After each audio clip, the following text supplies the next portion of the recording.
Mike, welcome to our studio. I'm so proud to be here. What a phenomenal place. Super diverse.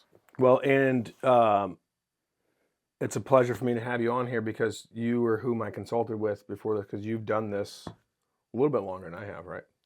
Well, there's something great to tapping the voices and experience pools that exist before you. Yeah, I continue to do it myself in a variety of things, and so you'll yeah. you'll never lose on doing it. Right, right. When did you start doing podcasting? I started podcasting in 2005, so next year it'll be 20 years total.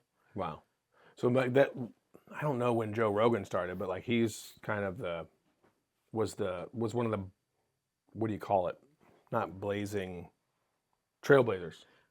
And you were certainly a trailblazer, especially here in St. Louis. No question. I refer to myself as the STL Podfather. Yes, yes. Adam Curry is the Podfather. And in regard to STL, I don't know anyone else that's been podcasting as long as I have in St. Louis. Yeah. And you had a lot of great insight on it. So one of the things that you talked about with me was the free form and free flow ability. And off camera here before we started, we were talking about like AM radio. In my opinion, I feel like this is where everything is going, streaming wise, right? Like, I've done contracts for a variety of local radio stations, and one of the things that I've always emphasized is that change is coming, and you can either choose to jump in and be ready and prepared to jump on, or you can be rolled over by it. Yeah. And we are seeing, at least in my opinion, right now, exactly what I was referring to. I don't want to be the podcast soothsayer, but it's here, and Yeah. it is all wide open to take advantage of. And it's just a matter of opening your mind a little bit and continuing to be a perpetual student, which is something I've always had a lot of value in. Being willing to jump in and learn rather than knowing everything and trying to splash damage everything you know into someone else that thinks they know something different or new. That's a lose, a big one.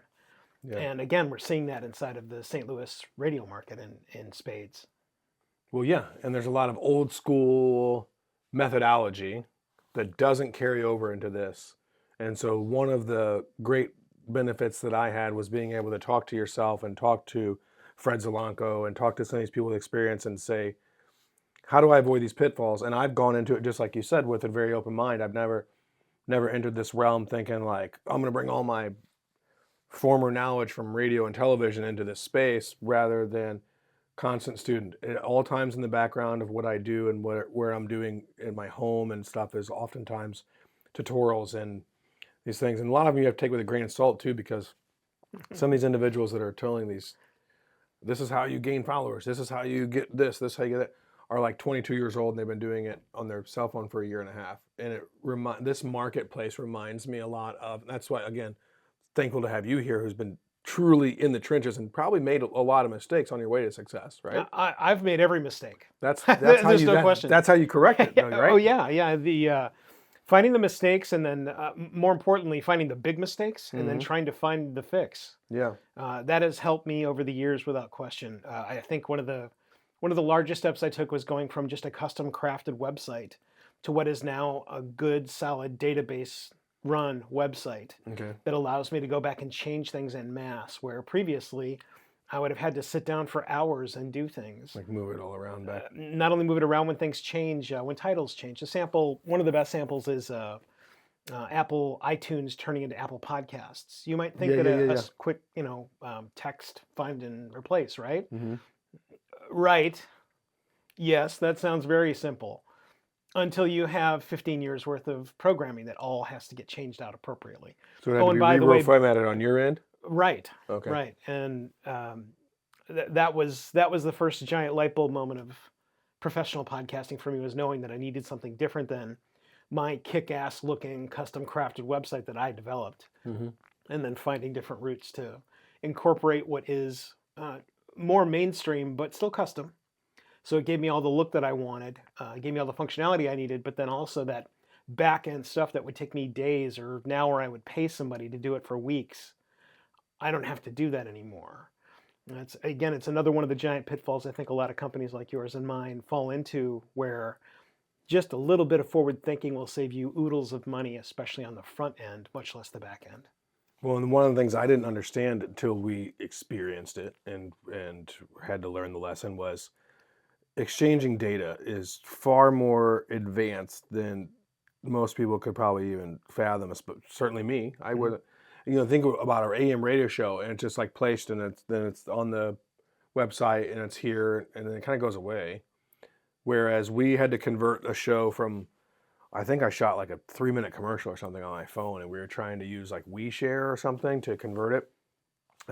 We'd love to, if WeShare wants to tell us how to use their product better and sponsor us, that'd be great. But we had to, it was like a 3-day process, and finally we were just like, all right, I'm just going to come over to your house and we're going to plug it in, and we're just going to right to the mainframe and right up to the not mainframe, but the desktop computer, because it was taking decades to try and transfer 3 minutes of HD to another file. You're coming in on the front end, or not really the front end, but kind of the both feet are now dipped in squarely inside of video. Which there is want for it.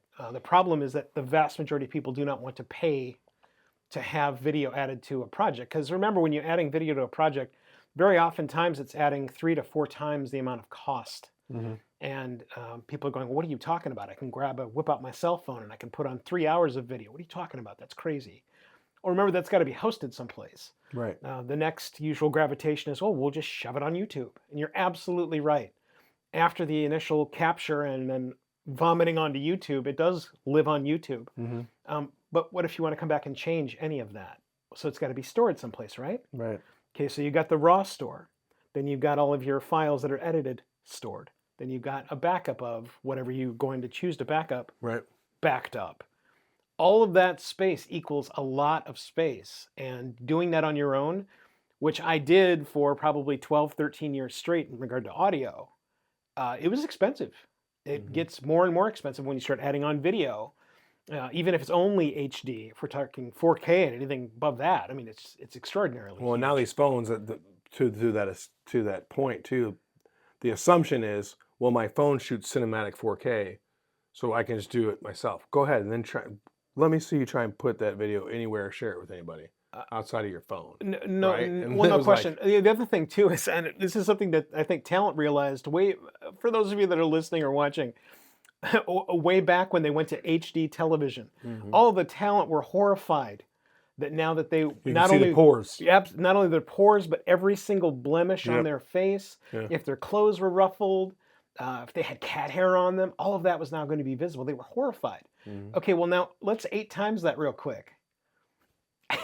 Sometimes it was weird because I remember first entering into homes that had that technology and looking at it it would be strange because it didn't seem as cinematic. To me, it almost reverted back to like a home video because it looked so right here that it was like, man, I feel like it doesn't feel like I'm watching a movie. It feels like I'm just looking at somebody's home video. And more importantly, what you would have is before all the formats changed, you had to, hey man, on your TV, what's up with those black bars? What is that? Oh yeah. Well, the black bars are because you were looking at a differently formatted video presentation, and so on the sides they had black bars because there was nothing there. Yeah. And so again, it's been fun to watch all of it morph and continue to morph. That's something else that I tell people. Because now it formats itself. You don't have to choose widescreen or full screen version anymore. For a lot of the streaming services, I remember that as an early option, like widescreen or full screen. Yeah. What they're also allowing you to do is to take those higher echelon videos and put them on. Yeah. And again, it's why you want to have a formal media host. Something in the prelude we were also talking about was formal media hosting for your files, whether they're video or audio. You can do either. Doesn't make any difference, but you should have someone else that's doing all the hosting. Don't go and grab yourself a machine or a rack. Yeah. And have that put into a server farm someplace. And wow, we've got a rack with server farms and files all over the place. It's awesome. It's not awesome. Because you have to manage all of that, and most people just completely forget about that inside of the milieu of the many things that people, especially that are building a network like you are and that I have, that all of those things matter, and you have to think about them. It's not just a bloop, onto YouTube it goes. That's true. Just remember, though, that if one day YouTube chooses to take down your video, and having recently started Two Guys Talking Guns, twoguystalkingguns.com, the bottom line with that is that if tomorrow I'm doing something inside of that program that can't be monetized, that YouTube doesn't make any difference what the particulars are. Okay. If it's something they don't like and they go bloot, well, it's gone. And so now what's the answer? and all your content along with it. Right. Well, and the other thing too is Because if it's not stored and you're depending on YouTube as your storage, yeah, Yeah. that'd be like kind of depending on like TiVo to hold my. yeah, one of the I think a good solid audio sample of that is there are a variety of repositories online that people have used over the years. SoundCloud being one of them. Repositories, not depositories. Well, it's a repository. It's a holding area. Oh, okay. Okay, and SoundCloud is one of them. For those that aren't familiar with SoundCloud, go and look at the history of SoundCloud, Yeah. either on the wiki entry or we can drop some links inside the show notes that I can Mhm. send you to. And the way that typically SoundCloud works is it will continue as a business until they realize there's no more money left, and then they'll say, we're going to be closing, and then someone will dump in money from who knows where, and they're suddenly open again for a number of years, 2 or 3 years, and the cycle will repeat. Well, that's great, except are you willing to dump everything you've had for a decade or so onto SoundCloud and hope that it's going to just be there tomorrow? Yeah. Worse yet, a lot of people don't know that usually between 10 and 11 years is where it's going to start eating its tail. Mm-hmm. So if you've got 10 years of content inside of SoundCloud, that's awesome. Until you've got 12 years of content, and now the first 2 years are gone. Well, I'm certain that you read all of the user agreement and the license agreements for all of the content, right? Yeah, as one does. Right. And so that's a piece of it, is that after whatever the window is, and that's also always changing, what are you going to do when you need to go back? Or are you going back 8, 10 years? Because maybe you aren't. If it was just, I don't really care because it's this year and we're focusing on this year to make the money. Because I've worked with clients like that too. They don't care at all about 10, 12 years ago. I wonder when, that's a really interesting point that I didn't think about, is user agreements. Yeah. I'd be willing to bet my livelihood that 98% of people don't read user agreements. And I'm wondering when that whole thing, I used to do a bit about that, about like cell phones. Like, you remember, I used to bounce around. Well, maybe you didn't do this, but I'm sure you remember when there were several carrier options. Uh-huh. And so like phone bill would run up because free nights and weekends. And if not, you're getting charged 10 cents a text, all this other stuff. Yeah. And so there would be a lot of people, I wasn't alone in this, I'm sure, but bounce around different network, you have the stuff. And then as technology kind of ate itself or monopolized into larger conglomerates, and they picked up the little guys, I thought about that. And I had a bit about like user agreement. And I said, I wonder when like the user agreement's going to come a calling, right? Like 20 years from now when AT&T shows up at everybody's front door and takes away their firstborn child, because that was part of the user agreement that we were just never privy to. And we were like, what are you doing? And I'm like, oh, you were leasing this iPhone for life, and it was a $1,400 phone, and you only been paying 13 cents per year, and we said that if it wasn't paid off by year 20, we were going to take your firstborn child. Yeah.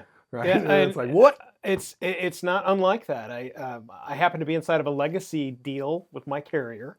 One that I've had is it's hopped around from carrier to carrier. And so this is something you also should have done a bit on inside of your comedy entourage set was, hey, look, it's someone we've never met. Can we give you 5 free phones? Can we give you absolutely no limits of any kind? And hey, look, it's the guy that's been here 26 years. We're going to give you nothing. We're going to give you absolutely nothing. In fact, it's time to pay your bill. Ready? Yeah. And I mean, it's not unlike that. All technology works that way, because there's games that I played on my phone. There's 2 or 3 games that I'll play with my sons, and there's like 1 or 2 that I have that I enjoyed when I have downtime or I'm traveling. I'll play these little games. Yeah. And then I'll see ads in my like one game or a YouTube or something for this game I've been playing, and it'll be like, oh, sign up today and get the free whatever. That I'm still, let's call it, free house in Roblox, whatever it is. Yeah. And I'll be like, man, I've been working towards this thing for 3 years, and I'm only at a 4-star house, and they're giving away a 5-star house for these new users. And yeah, nothing. So like, same as technology. Family plan, if you do a new family plan, add a line for $5. I was paying like $160 for 2 lines. Yeah. Right. It's like, what? And isn't that great for the new users? They don't you care should be about, smiling. Nobody cares about What's retention. wrong with you, Corey? Nobody cares about retention. That whole, the concept inside of customer service where they smile at you and they go, I'm so glad you're getting nothing. That's alien to me. I despise that. It helps guide my being able to provide customer service to people in general, because that's like it's so frustrating. That's like the thing about the tip. Everybody wants a tip now, and I was okay when it first started that you asked, because when it first happened, people were like, oh, you can choose a tip amount or no tip at all. But now the people behind the counter have gotten hip to it, and so that it'll usually almost always be, they'll turn it around, they'll say it's gonna ask you a couple questions. Yeah. I feel that to be so deceptive. It's more than deceptive. You know what question it's gonna ask me. I love this. Why do you Consumer advocacy is one of my favorite things that I've always wanted to develop a podcast on, and there are a variety of people inside of what was traditional radio that have now transmogrified inside of the internet and podcasting, and they're great, and I love them. I was just inside of a local computer retailer, and I some self-admission, I am a marketing automation lover. I love all of the marketing automation stuff because it really does help businesses. It does. It greases the wheels. Meaning like the AI abilities, or like to find my affinities, I can market based on affinities and likes. The sample is when you come into a retail operation, what the retail operation wants. Not only do they want your smile, not only do they want you to put on a really great review of whatever you experienced because it was great, right? Sure. What they also want is your name and your email address. Yeah, your data.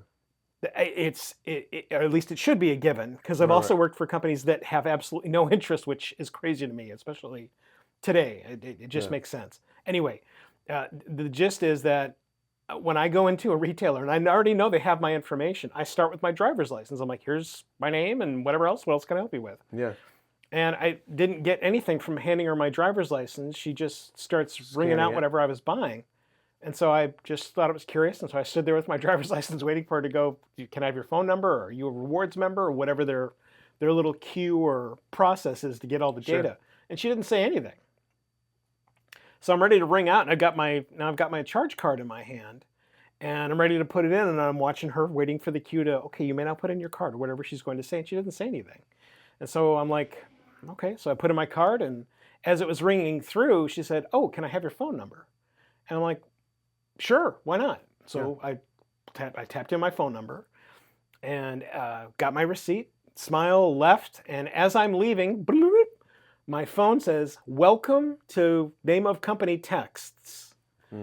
Okay, I didn't acknowledge anything. I didn't say, yes, you may. I didn't ask for it. And now I am. It's assumed now. They don't. Right. And it's one of the things, the sweet irony of you and I talking via Messenger most of the time is that I don't mind doing that. But as a formal front-end business thing, I think it's incredibly dangerous. Oh, yeah. It's also just depending on what's coming to you. Well, I always text you back. Yeah. You did the Messenger. You started that. Yeah. Yeah. And the reason I usually start in Messenger is that, especially the way that security works nowadays, especially with something like Messenger. Yeah. Messenger is making sure that you are you. There's no two ways about it. Text messaging does not work like that currently. Where your text message. I've got a lot of friend requests lately on one of the social media platforms, and they are not bots, but I don't believe these individuals are truly requesting my friend. I think they're getting hijacked or something, because they'll have like 53 mutuals, but I have no association with these individuals. Right. And there's a couple of telltale signs inside of verifying whether or not somebody's real. Well, or under 500 friends, probably not real. Well, in this day and age, right? 250 is probably a more apt number. Yeah. Especially depending on who they are. There are many people I know that have absolutely no interest in social media at all. Yeah. And so they have maybe the 12 blessed friends. ones, as I call them. Yeah, yeah. Like, gosh, if my job didn't involve it. Yeah. Oh, what a loathe. I don't even scroll. Yeah. Then we were talking about user agreements too. There's another program I do that we just finished a program on Tuesday night. It's the Podcast Gauntlet, podcastgauntlet.com. Yeah. And inside the Podcast Gauntlet, we talk about many of the things that you and I are talking about now, where there is a little snippet of a phrase or a common thing that people assume needs to happen inside of podcasting. And my co-host, Brian Ensminger, and I, we literally pull that apart and give you a quick snapshot of what his perspective is, what my perspective is, and then we ask the audience what they think. And again, it's where you can take whatever perspective or thoughts or detail that we give you, and you can take that as gospel if you want. But we're encouraging you to go and find out what you think you can find about what we're talking about. Yeah. But at the same time, we're helping to guide you through what I think are some of the largest pitfalls inside of podcasting. All of those include, how long does my show have to be? Your program must be 27 minutes or you'll fail. You must always have a call to action inside of your program. All of these, there's probably 150 Sure. that are common ones, and then what we're doing is we're going and grabbing the threads of those common ones, and as we either get feedback from the audience or we divine our own from some experience that he or I have had as audio professionals, we'll then toss that in there too, because if we have the question, surely at some time someone else is going to have it too. Yeah, this is a great day and age for that kind of stuff, because like No, it's before, huge. let's say It's that huge. like, I had some odd hobby, like, well, when I do kind of have an odd hobby that I've recently started doing, when I see a bird feather, I pick it up. And I take it home and I give it a little spritz with alcohol and peroxide to kill any mites or whatever, and I set it down. And I've got quite a little collection, a bowl of all these different bird feathers. That's Interesting. probably a little odd, right? But if I went online right now and started a Facebook page, Bird Feather Collectors, there's probably 3,000 people in the United States that are doing the exact same thing. Well, and now you can find them all. And I think there was an old joke about that, about how, like, before, like, if you wanted to know who Tom Petty's dad was, you just had to know somebody that knew Tom Petty. And now you can just find anything you want at any time. the information that's available, along with the ability to do things with all of that information, is all at the tips of your fingers. And it's a matter of either finding it or finding someone else that might know and asking. I always find that whenever people are cautious about either tapping me or someone else that's in the knowledge base of whatever it is, ask the question. You lose nothing by asking the question. In fact, you might even make a relationship like you and I have, where I think that's one of the things that you have buried yourself in comedy for so long, and the tact you're willing to take with people because you're just asking a question, right? Yeah. I love that. And what that instantly spills into is being able to go and ask somebody a freaking question. Because I always figure the worst thing that's going to happen is they're going to say no. Right, and I can remember the Or days. be mean. I can remember the days when I would ask people, and again, not to poop on radio, but when I would ask people inside the radio cone, I'm curious. Over these several years of me doing podcasting, I have whatever I've divined, and I would go, how does that work inside a radio? And more often than not, it was like I was tapping the knowledge to cracking the atom. It's like, why not just share the information? Real data blows them away. Well, not only real data, but the concept of mentor. I always ask, especially young people, I'll ask young people, like, who are your mentors? And they're like, what do you mean? I'm like, who are your mentors? And they'll say something like, I listened to a podcast, or I read a book. And that's not what I'm talking about. Yeah. I'm talking about who did you go have coffee with in the last 6 months that you would consider a mentor? That's an alien proposition. Yeah.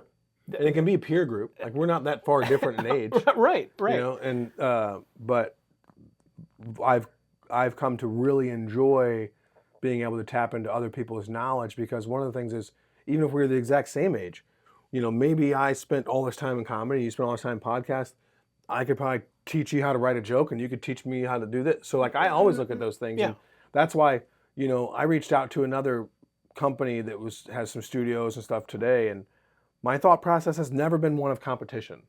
It's always been one of collaboration. The day that you contacted me and said, I'd like to come and look at your operation, and what I loved about it was the three of you stopped out, and the first thing you said was, I'm planning on making essentially a media company and a network of programming, blah. And I think that's great. Yeah. The context of no, wait, mine. That it's a piece of alien knowledge that needs to disappear, especially in something like podcasting. Yeah. Not only are there enough people, there's enough space, even in a city as what I consider reasonably small as St. Louis, to do all kinds of kick-ass stuff. The only people that don't think our city is small is the people that have this misguided assumption that they're big fish in this big pond. Right. But when you're being humble about it and thinking like, yeah, this is the biggest small town in America. Yeah. Never have I ever been to a place in my life where they've asked me what high school I've gone to. Yeah. The other context of, and again, it's not the Poop on Radio show, but the context we could of, title it that. I would be glad to make a program for Poop that. on Radio. The context of asking someone that is in radio, who has not only a prolific audience already, according to whatever they have in regard to numbers that can't be Yeah. quantified, but that's not important right now. Right. But they have Spots skills. and dots. Yeah, they have skills. I mean, you listen to them, you look at their work ethics, you watch them blood, sweat, and tears it to death and have nothing in regard to numbers to show for it except that they still have a job. And when I see people like that, I'm like, it would be great to harness those people and do a podcast that has nothing to do with the radio, except, of course, they're talking into a microphone and maybe have a headset. Beyond that, podcasting is something solely different. Yeah. The other thing that's happening inside of the podcast industry right now is that many of the people that were in radio or want to be in radio, they're now splashing all of what was important inside of radio into what is also now going to be important inside of podcasting. Some of it. I don't think it all converts. It doesn't all convert, but it's all being shoved onto it. Sure. Think about it like makes sense. Think about it like a series of Legos. And when you get the set of Legos that aren't really Legos and you try and latch them on anyway, Yeah. come on, screw it, put it on there. Yeah. The dollar store Legos. Right. That's the analogy that I use for slapping on the Almost things. there, not quite. Not even really that. It just kind of lays on there and they go, see? It's amazing. No, it's not amazing. Yeah. It looks like you've thrown on a bunch of stuff that's not supposed to be there. I bought my oldest son generic G.I. Joes one year because it came with this great big helicopter. Yeah. It was like at Walmart, and there was like 5 figures and like this giant helicopter. Yeah. And there was another one that was like a giant, like a battleship. It was good, and then like 5 figures. And I was like, well, I just want it for these 2 vehicles. And I got into him, and I remember him opening up at like 7 years old and being like, Dad, these aren't real G.I. Joes. And I was like, but the vehicles are cool, right? And he's like, eh. Yeah. I was like, well, they were $20, so thankfully I didn't spend too much on it. Yeah. Yeah, and it is that context. It's the context of, wow, look, Transformers from the 1980s, and I got my GoBots. Right. But that's the I'm so relevancy, glad. I think, is from the consumer versus the business. So as the business developer or as the podcast developers, they see it as I did as the parent, where they're going to be like, oh man, these are not only just as good, but like, look at the big vehicles. Yeah. Look at the shiny object, right? Yeah. But then when you take it to the consumer, and one of the things I used to do in marketing constantly was ask my partners to step back, partners, customers, clients, whatever you want to call it. I call them partners. Step back and look at the consumer side of things instead of an owner. Because as owners, sometimes we get confused. And one of the big pitfalls I had, the 2 largest that I always used to steer from. So we're not only going to poop on radio, but was ad pages and pay-per-click. So pay-per-click was a great big deal. Remember, like 2013 to 15, everybody was, oh, you got pay-per-click ads, you got pay-per-click ads. We treat the consumer, we treat the first 3 things on Google as we did, we know it's an ad. I'm always going to the 4th one. I'm never looking at these because I know you paid to play. And the same thing is like I would ask restaurant owners, especially owner-operators were very, they put their heart and soul into it. So I don't blame them. The value that they have for their place is different than what the consumer might have, as it should be. They put a lot of work into it. But they're like, oh, well, we just spent $2,400 a month this month on ad pages. I said, why would you do that?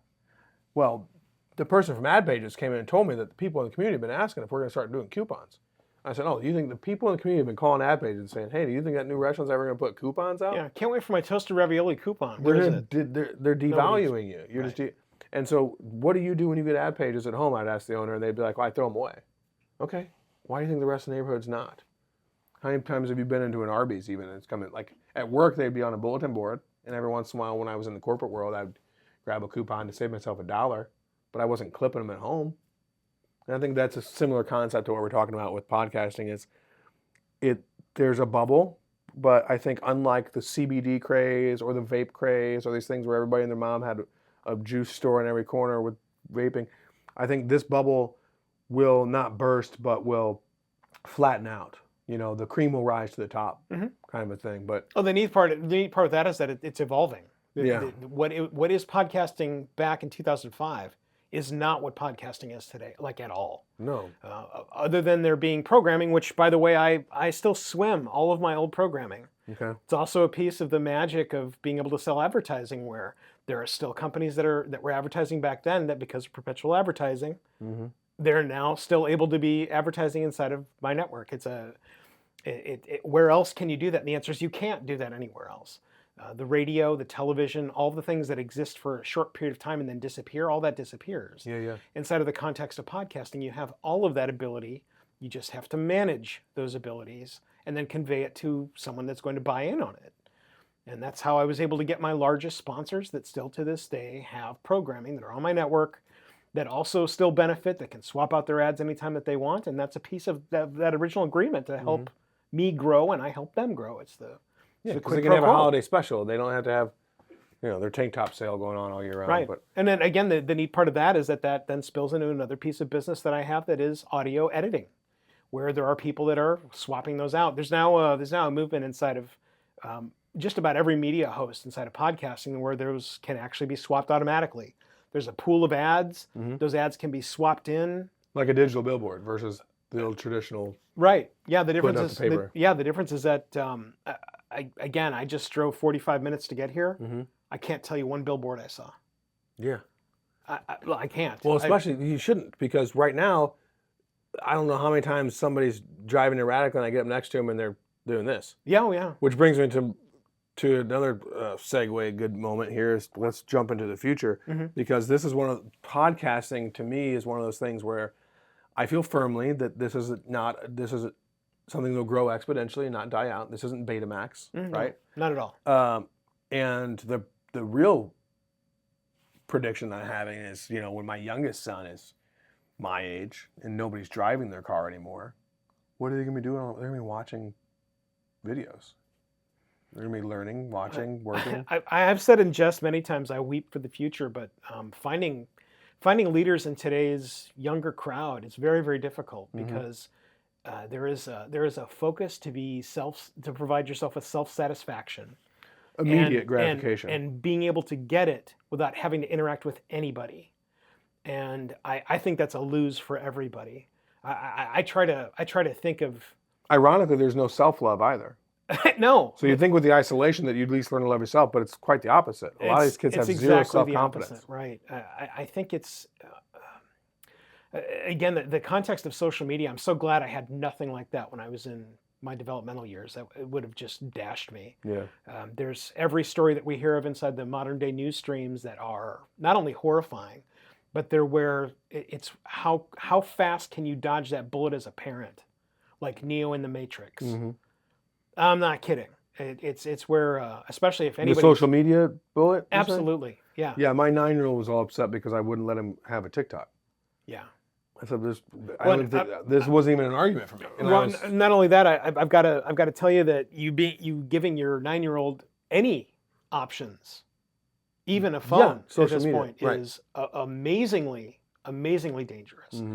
There's a couple of products that I always recommend, regardless of what program I'm jumping into. One is called Screen Labs, or Screen Time Labs, and again, we'll have a link inside the show notes for that.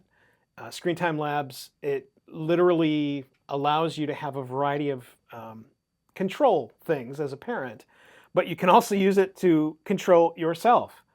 The benefit is that the software package makes all of your phone usage a reward system. Yeah. Versus it being a penalized system. I've not used this. I've heard of this. Yeah. And it's tremendous. The big thing that I get a giant thing out of it, there's the big blue button, and the big blue button is a freeze button, so that whatever device, computer, tablet, whatever it's installed on, you hit the blue button and everybody freezes. So if it's time for dinner, it's time for dinner. That's fun. Yeah, that's cool. That's awesome. The other thing you can do too is, like, if you say you may have 4 hours of phone time, which, by the way, That's a lot.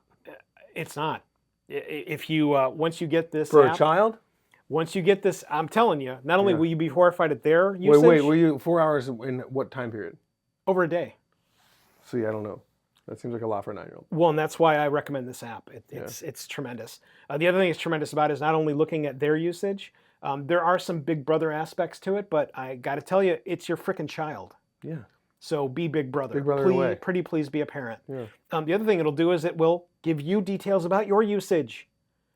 It's one of the things that... sometimes I look at my screen time in a week and I'm like, whoa. You should be horrified. You should be horrified. It's been far less in the last couple months because my time now is spent, when it is on there, it's self-affirmations or learning tools or things like that, but and my son's kind of gotten into the same thing. But one of the things, before we move too far and I forget about it, is when you talk about 4 hours. So one of the things that we've adapted this school year is that there's 1 hour of learning time that's hard time, that's not that's not school time. So basically, he had come to me and said, "Can I play on my Oculus, which is like his VR Yeah. thing, right?" And I was like, "Yeah." And he's like, "I was like, you got a half an hour?" And he goes, "Can I have like 2 hours?" I go, "2 hours?" I go, "Do you know that if you did anything for 2 hours a day, 365 days, you'd be better than like 84% of the entire population at it, especially your age. And if you do that for 2 years, you'd be better than 90% of the population at any age." I was like, "Do you want a guitar? You got drums. What do you want?"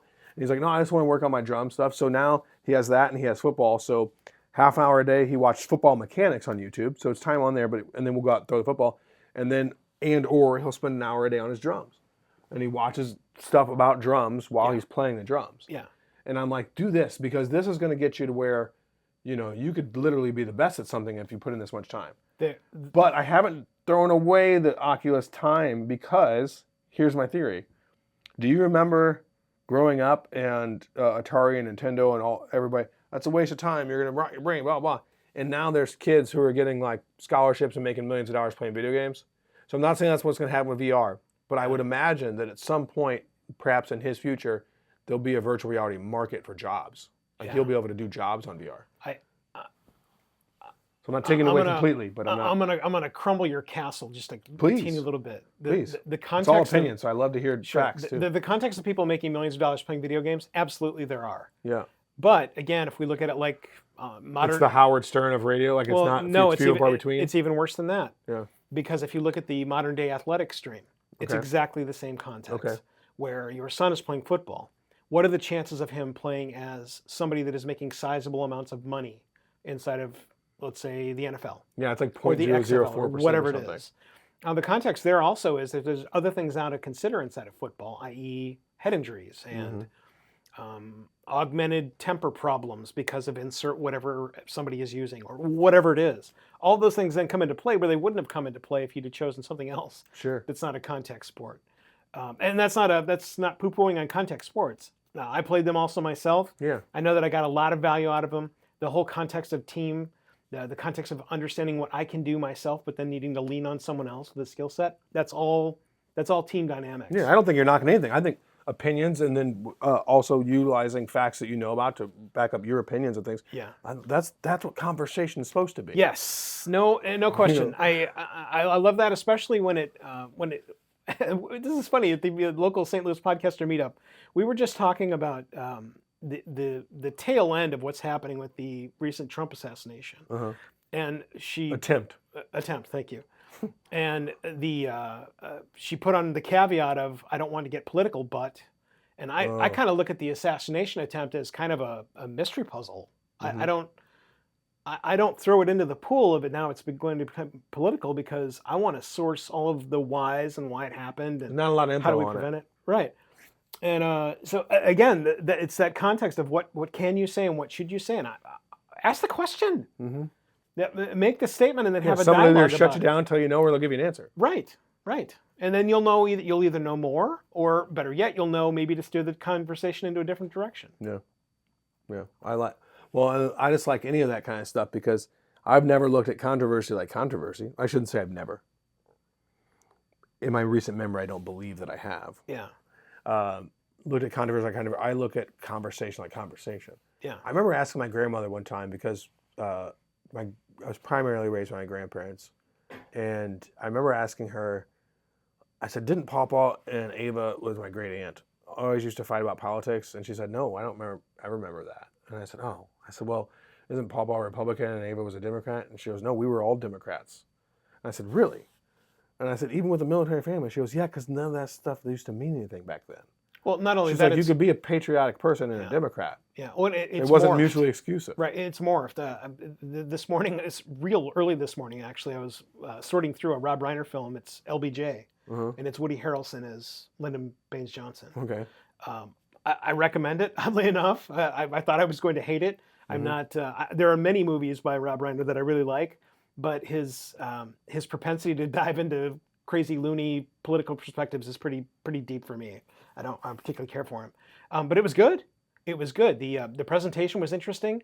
The sides that were exposed there, very interesting, especially from him. I thought I was going to get something completely different.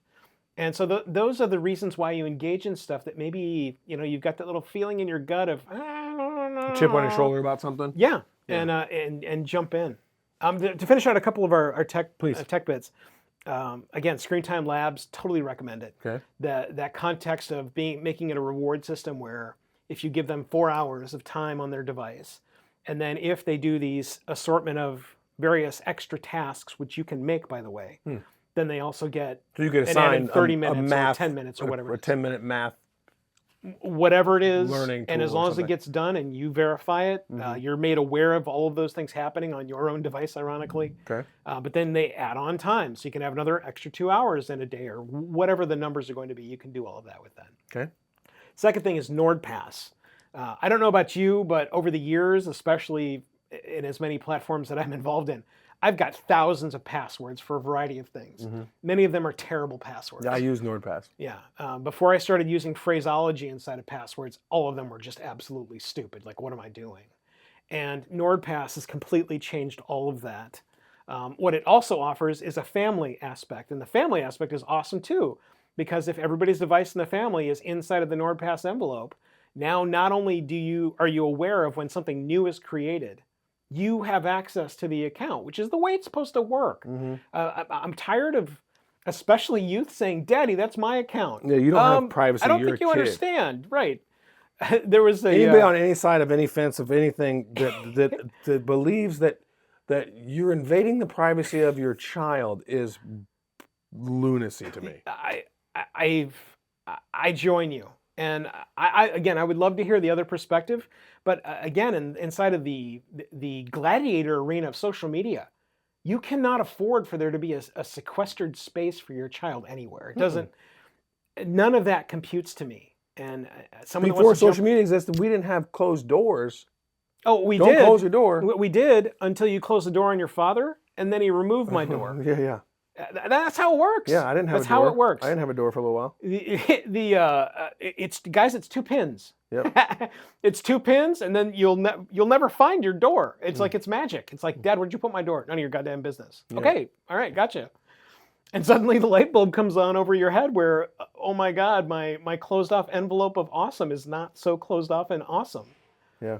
And that's where we need to have way more of that inside of parenting. And more so now than ever too, because like just the things that you're exposed to. I mean, I remember having to thank goodness I can't get grounded for this now.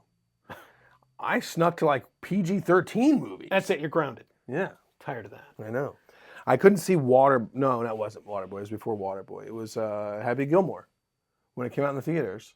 And I was going to Cross Keys Theater, and we had to tell my grandmother and my aunt that we were going to see some other movie, and we went to see Happy Gilmore. Yeah. And I was like 13 years old, and they were like, "This is inappropriate for you." Yeah. My dad was But on that the was other. the age. That was what I grew up with people that were born in 1933. Yeah, my dad was on the other side of that, where the sweet irony of it being now a huge anniversary for the feature film Terminator. Terminator came out in 1984, so we're literally talking 40 years today. Man, that's wild. Yeah, or last week actually. And anyway, the reason I'm telling you that is that was there's a reasonably involved softcore porn sex scene inside of that. Okay. If you remember that. I don't know that I've ever gone back to watch one. I've watched two a bunch of times. Sure, it's a great scene. It's especially when you look at it now as an adult, it's very touching. It's a loving situation between a man and a woman. It's part of the story because that's how John Connor was born. Right? Absolutely. Or was it John Connor? It is John Connor. Yeah. John Connor's the guy that's born right. because He of goes, the yeah, relationship. yeah. Right. Spoilers. Yeah. Keep forgetting about that. We're gonna ruin it for everybody. Yeah. But Skynet's online. Yeah. Anyway, my dad was more than welcome. He showed that to me when I was 14. And I'm like, okay, so is this my sex talk, Dad? Yeah. And when it was a piece of it was a tool to have that conversation. And I didn't start appreciating that all of that kind of spill until I was in college, but it was valuable. But now, if you're not monitoring, though, the access that is unfathomable. It's crazy. Being able to find again, I think I'm actually a little bit older than you think I am, but finding a stack of Hustler magazines in the forest back when I was 10, 12 years old, They had Forrest when I was around. Oh, good. Did they have paper, print, ink? Yeah. The context of finding a stack of magazines like Hustler Yeah. in a forest. Okay, well, I hate to break it to everybody, but whip out your phone, and you can find any number of things for days Yeah. that make that stack of Hustlers look like Box some of Play-Doh. bricks. Yeah, Yeah. it's candy, Mhm. and it's a nutty piece of how everything morphs, but it stays the same. And it's why I love podcasting. It allows me to visit, especially feature film reviews. Mhm. It allows me to visit back with sage old friends, the people that I was literally having the first Two Guys Talking show when I was 11 with my friend Carlo Bizzesi, who also came in and did the Terminator 2 review with me. He also did the Raiders of the Lost Ark perspective review. We'll have the links to those in the show notes too. And again, being able to relive those relationships and remember when with your friends that now lives on so that your kids and their kids and whomever else can listen to it. That's what fuels Kind of like me a inside legacy podcasting. video. It is my legacy. I don't Yeah. have to. A lot of people will go. I've tried to get some of my grade school friends together, and it's not necessarily reluctancy. It's tough to get 5 guys together when you all have kids and Yeah. sports. You, and you remember families. you remember another Rob Reiner film, ironically, Stand By Me. Remember that? Oh, I love it. Okay. The reason you love that film is Nostalgia. it's not just nostalgia. It's not just nostalgia. It is one of the best showcases, I think, of friendship. Mm-hmm. Each of them have their own dynamic. Yeah. Each of their relationships have their own dynamic where everybody that's there, even the kid that gets picked on, they're all ride or die guys. Yeah. All of them. And if one's not there, as you see as the story progresses, you feel not only lost, you feel like it's like a wrench that has a tooth broken off, where you can put your wrench back on there, but it doesn't really do anything for you anymore. Mm-hmm. And so being able to tap back into those things and cherish those What a things. well done movie, though. Oh, That's what a phenomenal. That and Sandlot, kind of a similar feel. Yeah, there's no dead bodies inside of Sandlot, but that's not important right now. You up until they became friends with the monster on the other side of the gate, You never didn't know. Maybe there It could may be. as well have been, right? I mean, I remember first time watching that movie, fully expecting the other side of that fence and underneath that porch to look like the basement from The Burbs. Like once they discovered it, Yeah. they're just going to be full of dead Yeah. bodies. I Stand By Me is I'm surprised I've not done that perspective review. I think it's because I have not found the pieces. Maybe that's something you and I can plan. We'll do a perspective review of Stand By Me. Yeah. And maybe that's what we need to do. We'll go and grab one of our milieu of inside the 12-year-old army of friends that we had. Yeah. And we'll bring them on. It would be and we'll cool make that too. happen. Is like I think we should get a perspective of a kid that's that age. Oh yeah. Well, and a 12-year-old Was nowadays. it 12? Yeah. Yeah. Yeah. Because my son will sit down. He loves Sandlot. Yeah. He'll sit down and watch Sandlot. He won't watch a lot of things, but he's always been like, he's like, can we watch Sandlot? Yeah. Like, yeah, dude. What Even I when also it's love to do, and I don't usually tap the stars because they don't usually have the great stories that, say, a production designer or someone that composes the score have. I prefer those. Okay. But getting in someone like a Richard Dreyfuss to come in and talk about how he was the other voice, I was but going to say, also a voice. not have him on the show, just have him narrate the show afterwards. Oh, And then be like, after the show, Corey went back to his studio and Fenton. yeah. And Mike stayed at the studio he was and went on to. There are a number of He just narrates the ending, like where we all leave the room. Absolutely, yeah. We fade I away. never had friends like the ones I had when I was 12. That's a piece of the movie. Yeah. And he typed it. He didn't even say the words. So That's how it was, but it was also written form, kind of on Sandlot, because he became a sports writer and announcer. Was that also Richard Dreyfuss? no. No, who was in Sandlot? Some young dude. Well, he was young at the time, Yeah. but yeah, because We'll have to. Benny the Jet We'll was have to in do that. We'll Yeah. schedule that. I typically plan a couple of hours. I've had perspective reviews go 5 hours. One of our favorite perspective reviews is the perspective review of The Fugitive.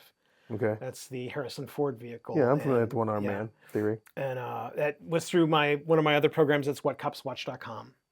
Okay. And inside of that, I bring on law enforcement representatives of all different kinds and skill sets. We talk about what you see inside of television, feature film, and streaming media. How real is it? And is it real or not? Yeah. Right? Yeah, I've seen that a few And times. what we also brought inside of that one is we had the chief of police a local lieutenant crisis negotiator, a South Chicago street cop, so he could go to all the locations and tell us what's happened to all those locations. Okay. But then also, A one-armed fugitive. no, we had a retired U.S. Marshal Yeah. who served as a technical advisor on that film. Oh, that's cool. And so, Oh, when I you, think I remember you telling me briefly about this. again, when you get 5 people that have incredible stories, when do you kind of go, okay, stop talking? The Yeah. answer is you don't. You just So that segment it- podcast is segment it out. 4 hours and 25 minutes, and you're like, well, who the hell's going to listen to that? And the answer is everyone. Show me a story where you go, boy, this is too engaging. Click. Nobody Yeah. does that. You might not have 4.5 hours to sit and listen to it at once, but again, that's the value of remembering that podcasting is simply a library. It's not a, oh my God, it's only going to be on from 11 to 12 and then it's gone, never hear it again. You don't have any of that. You can come back to it anytime that you want. You can share it out to anybody wherever you want. You can, very much like this program where it is also video, you can see the wonderful Corey and Mike when we were our ages now, and then in 20 years again we do this. Yeah. You can see all of that. And that, We'll just do the film one at your place. We'll Yeah. highlight your place. sure. We'll bring out my camera crew and good friend Sam here. And Sure. actually, Sam's young enough to give us the introspective from a different point of view. He's 25 years old. One of my favorite perspective reviews, it was for the Terminator 3 perspective review. And I got a dude that had never seen any of the Terminator films. Really? Yeah. That's hard to find. I thought it was, but I gotta tell you, I'm not. I get horrified when I say something like, Who said something to me the other day about? I said something about Cheers, and they're like, "What's Cheers?" And I was like, wow. "Really?" yeah, But that ages us out. whenever we have a power outage, my daughter does it now too. I'm glad I have splash damage there, but I'll go, they cut the power. How'd they cut the power? They're animals, man. Yeah. Well, that means everything to anybody that remembers the 1986 film Aliens, but to anybody else, that doesn't mean anything. Right. And That was the equivalency of the Raptors opening the doors in Jurassic Park, though. Yeah, yeah. Right? It's, Because it's like, how'd they figure this out? yeah. And that's when the real fear sets in, like, maybe we're not safe anywhere. Yeah, the sweet irony of moments like that, and that's another one. I've recently tethered myself to Michael Biehn and his incredible movement. Michael Biehn was the guy that played Hicks inside of Aliens, who was okay. also Kyle Reese inside of the Terminator series. And I'm telling you, doing perspective reviews of Aliens with him in there, or a perspective review of Tombstone with him in that, my God, what are we? He's such an interesting talent because his story is very much a roller coaster of not only Hollywood, but everything that you're looking at inside of the cone of storytelling, which is what I think podcasting is supposed to be. That's the bad part about being on film. I just had to look. I was making sure because my son's at school, so I was making sure I like 4 phone calls in a row. Sure. Are they canceling class today because it's 100 degrees? You know, they started doing that kind of crazy stuff a few years back. I think they've let off on it because there was never that kind of thing when I was younger.